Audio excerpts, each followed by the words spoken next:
자, 지금부터는 이제 김근혁 보좌관님께서도 하실 말씀 굉장히 많으실 것 같은데요. 김여정, 이재명 대통령 이름을 직접 언급하면서 역사의 흐름을 바꿔놓을 위인이 아니다. 이렇게 강경 발언을 했습니다. 이거 말고도 많았죠. 저희가 좀 최근 발언들을 이제 가지고 와봤는데 지금 보이시죠? 김여정, 김정은 최근 발언 이제 저희가 만들어봤습니다.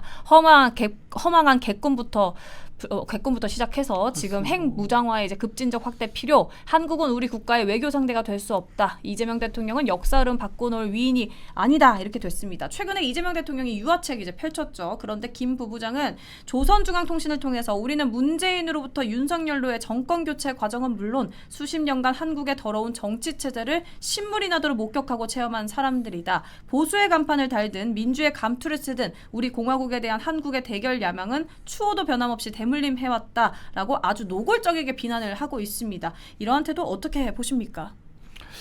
저는 김여정 부부장의 여러 가지 담화에 대해서 한 번도 동의한 적이 없었거든요. 항상 그게 뭐 제가 지지하는 대통령을 비판을 하든 제가 지지하지 않는 대통령에 대해서 비판을 하든지 간에 어쨌든 대한민국의 대통령에 대해서 입에 담기 어려운 말을 하는 것이기 때문에 늘 그것에 대해서는 똑같은 잣대로 비판을 해왔습니다. 그러나 딱 한 문장은 굉장히 동의가 되네요. 이재명은 역사의 흐름을 바꿔놓을 위인이 아니다. 정확히 봤다라는 말씀을 좀 드리고 싶고요. 그러니까 지금 북한도 이 상황을 매우 냉정하게 그리고 복합적으로 정확하게 들여다보고 있는 겁니다. 북한은 늘 얘기를 하고 있어요. 한국과 마주 앉을 의사가 없다. 왜냐? 이거는 결국은 지금 현재 대한민국의 상태로는 북한이 원하는 것들을 해줄 준비가 전혀 되어 있지 않다라는 것이거든요. 오히려 북한 입장에서는 자기들은 미국과의 어떤 핵무기를 보유한 상태에서 핵 군축이라든가 핵 동결이라든가 혹은 핵무기 투발 수단의 개발 제한이라든가 이런 여러 가지 협상을 통해서 경제적인 이득을 얻어갈 게 훨씬 더 많다라는 겁니다. 근데 핵무기도 없는 한국과 우리가 마주 앉아서 비핵화 논의할 것도 아니고 아무것도 할 게 없다. 그러니까 너희는 어차피 미국의 동맹국이니까 미국이 우리랑 관계를 개선하면 너희는 어차피 따라오는 것 아니냐 이런 식의 사고 판단을 가지고 있는 거예요. 감히. 근데 그 핵무기 개발 누가 도와줬는데요? 또 김대중 대통령부터 시작해서 여러 인물들이 또 이름이 떠오르는데요. 그러다 보니까 지금 이재명 정부는 이런 말도 있었어요. 아까 안 나왔는데 한국의 대통령들이 쓰는 말들을 보면은 무슨 시인 같다라고 굉장히 공허한 말들만 남발한다라는 거예요. 뭐 영구적 평화니 뭐 어쩌고저쩌고 이런 얘기를 하는 것이 결국 이재명 대통령의 어떤 그 여러 가지 대북 정책 저 자리에 올라가자마자 대북 확성기 중단시켰죠. 대북 방송 중단시켰죠. 전단 못 날리게 했죠. 그리고 오늘자 어제자 보도를 보시면은 통일부에서 매해 발간하던 북한 인권 백서 못하게 했습니다. 공개 못하게 하고 자기들끼리만 알아서 내부적으로 만들기로 맞아요. 했어요. 그거 뭐 일기장이죠. 그거 그냥.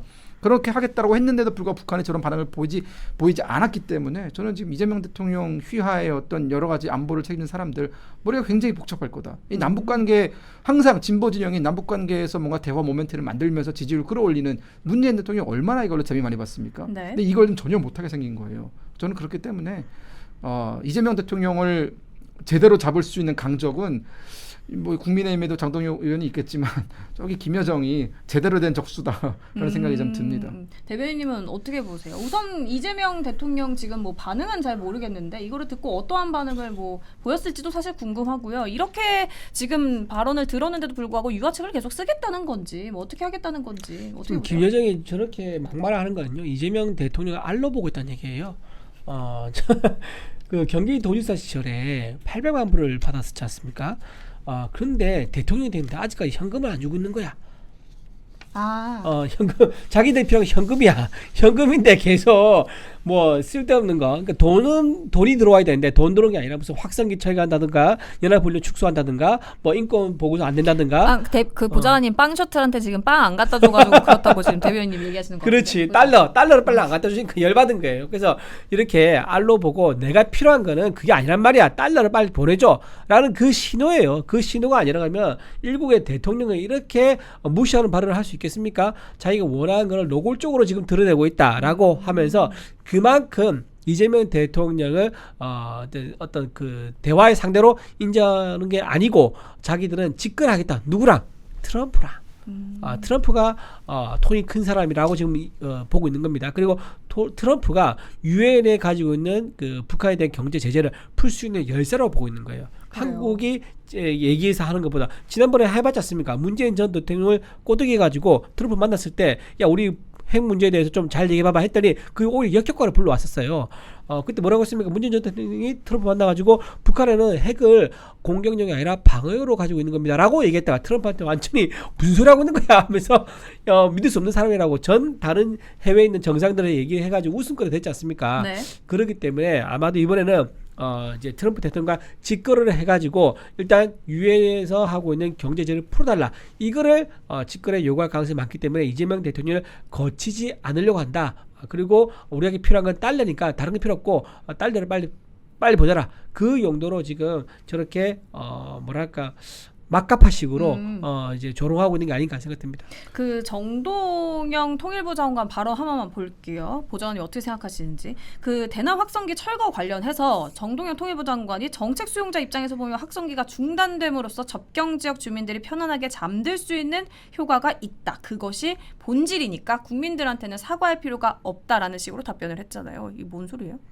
그러니까 지금 항상 민주당이 윤석열 정부 때 이제 그 대북 확성기를 할 때 북한도 대남 확성기를 동시에 틀지 않았습니까? 그러다 보니까 강화도라든가 혹은 뭐 철원이라든가 이런 접경 지역 주민들이 일부분 이 북한의 대남 확성기, 이거 북한도 대남 확성기를 굉장히 지저분한 방식으로 들었어요. 뭐 늑대의 울음소리라든가 뭐 깡통 긁는 소리 막 그런 인간이 들었을 때 굉장히 짜증날 수 있는 그런 소리 위주로 틀다 보니까 접경 지역 주민들이 고통을 겪은 건 맞습니다. 그 부분에 대해서는 윤석열 정부가 보완책을 세우긴 했지만 미비했던 것도 맞아요. 그건 우리가 인정을 하고 넘어가야 되는데 그렇지만 사실 그건 어떻게 보면 지엽적인 부분이에요. 그리고 그 보상 대책이라든가 여러 가지를 우리가 민관이 여러 가지 노력을 해왔던 것도 사실이기 때문에 아예 아무것도 안 했다는 이건 거짓말인 것이고 대북 확성기는 사실 우리가 가지고 있는 매우 효과적인 심리전 수단 중에 하나입니다. 지금 이재명 정부가 북한에 대해서 계속 끌려다닐 수밖에 없는 것이 이준우 대변인님 잘 설명을 해주셨지만 북한은 자신들이 원하는 걸 가지고 오지 않으면 회담 테이블에 앉지 말아라라는 거예요. 그렇게 배짱 장사를 부리는 자들을 우리가 회담 테이블에 앉히기 위해서는 그들이 원하는 것들을 가져다 주는 그런 굴욕적인 방식이 아니라 북한이 가장 민감해하고 북한이 발작할 수밖에 없는 부분들을 건드려가지고 야 니네 왜 그런 거 하냐라고 하면서 회담장에 나오게 만들어야 되는 것이거든요. 그런 부분은 뭐야? 발작할 수 있는 부분 북한이? 대북 확성기 같은 건 북한 입장에서는 매우 신경질적으로 반응하는 것 중에 하나입니다. 대북 확성기가 보통 우리가 30km 정도가 전방으로 나가요. 고정용에 달면. 그러면 그 전방 30km 안에는 북한 군의 전체 북한 군이 한 120만 명 되는데 그중에 한 80만 명이 그 범위에 들어갑니다. 왜냐하면 북한은 80만 명을 전방에 배치해두고 있거든요. 네. 그러다 보니까 북한 병사들은 아침 기상으로 레드벨벳 노래 듣고 있고요. 저녁 잠으로 자장가로 소녀시대 노래 들으면서 자는 거예요. K-팝 문화 젖어드니까 그거 굉장히 두려워한다 그러더라고요. 그렇죠. 그러다 보니까 북한군 병사 내에서 DMZ 지뢰밭을 걸어서 넘어오는 사람도 있고 그들이 군사를 복무를 마치고 집에 돌아갔을 때 내가 군대에 있을 때 이런 K-팝 들었다라고 하면서 동네에 노래들을 뿌리는 거거든요. 그러니까 북한 체제를 우리가 근본부터 흔들 수 있는 매우 강력한 심리적인 수단을 우리가 이미 가지고 있는 건데 그걸 잘 활용을 해야 북한이 제발 그거 좀 하지 말아달라고 하면서 회담장에 나오는 거지 애걸복걸하게 만들어야 되는 거지 우리가 애걸복걸할 이유가 없는 겁니다. 근데 그거 이제 철거했잖아요. 그럼 그러니까요. 이제 북한에 그러면 발작할 수 있는 다른 뭐 수단이 있어요 지금? 없는 거죠. 그러다 보니까 북한이 지금 배짱 장사를 하는 겁니다. 야 너희 어차피 우리 괴롭힐 만한 거 다 없어졌잖아. 그러면 우리 이제부터 우리가 원하는 대로 한번 회담을 주도해 볼게 라고 하는 것에 대해서 이재명 정부가 전혀 따라가지 못하는 거죠. 그럼 새 정부가 새로 생각해야죠. 왜 안 해요? 저는 근본적으로 네. 이재명 정부는 이 북한에 대한 어떤 접근법이라든가 이런 것이 굉장히 잘못됐다고 봐요. 이재명 대통령이 경축사에서 8.15 경축사에서 무슨 얘기를 했습니까? 북한의 독재 체제에 대해서 존중하겠다라는 표현을 썼어요. 흡수통일 추구하지 않게. 흡수통일 추구하지 않겠다. 아니 뭐 흡수통일 추구하지 않겠다라고 밝히는 건 뭐 그럴 수 있다고 치는데 북한 체제를 존중한다라는 거는 이건 굉장히 다른 의미잖아요. 북한 체제를 있는 그대로 인정하겠다 정도의 발언이 나와야지 존중한다라는 건 리스펙한다라는 거예요. 자유 대한민국, 자유민주주의를 국가 이념으로 채택하고 있는 대한민국이 지구상 가장 최악의 독재 국가, 인권 탄압 국가를 그 체제로서 존중한다라는 건 도대체 어떤 발상에서 나올 수 있는 겁니까? 그러니까 이거는 북한 체제를 있는 그대로 인정하는 것과 존중하는 건 아주 차원이 다른 북한을 우리가 어떤 존재로 바라보는가에 대한 근본적인 펀더멘털이 흔들리는 문제이기 때문에 저는 북한에 대해서 이렇게 맹종한 사람들 이 사람들 머리에서 북한을 우리가 효과적으로 억제할 수 있는 정책 뭐가 나오겠습니까? 기대하는 것이 잘못된 것이다라는 말씀을 드리겠습니다. 북한이 뭐 다 아시다시피 노조도 없고 인권도 없는 곳이잖아요. 그리고 네. 북한은 우리나라 법상으로는 국가가 아니에요. 반국가 단체예요, 단체. 그러니까 국가가 아니라 어떤 단체라는 거 우리는 인정하지 표현하고 않죠, 이제 인정하지 않는 헌법으로. 거죠. 그런데 우리가 또 한국과 북한 정상들이 만났을 때는 또 협약을 맺어야 되니까 그때는 잠깐 또 특수한 지위로서의 국가를 인정하기도 합니다. 그런 특수성이 있는데 지금 이재명 대통령은 북한에 대해서 인정하는 듯한 모습을 보인 이유가 뭡니까? 제가 보기엔 딱 하나밖에 없어요. 노벨 평화상 노리는 거예요. 네? 지난번에 이제 박선민 의원이죠. 박선민 의원이 이제 트럼프에 대해서 노벨 평화상 추천하는 추천서를 보냈었어요. 박선민 의원이 네. 보냈었는데 그게 뭐냐? 지금 북한과의 관계 속에서 이재명 대통령 본인은 성군이 되고 싶은 굉장히 큰 욕망이 있습니다. 말도 안 되지만은 하여튼 본인 그렇게 꿈을 꾸고 있어요.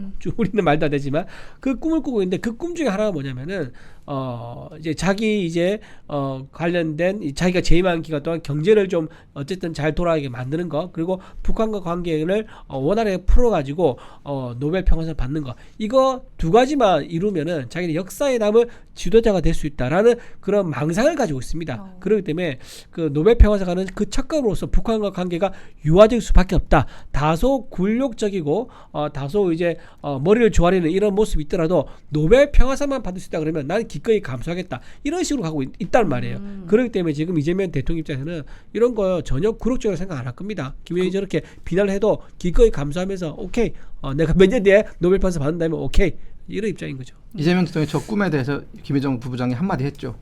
개꿈. 이게 헛된 개꿈. 네. 허망한 개꿈. 허망한 개꿈 꾸지 마라. 뭐 이런 거죠.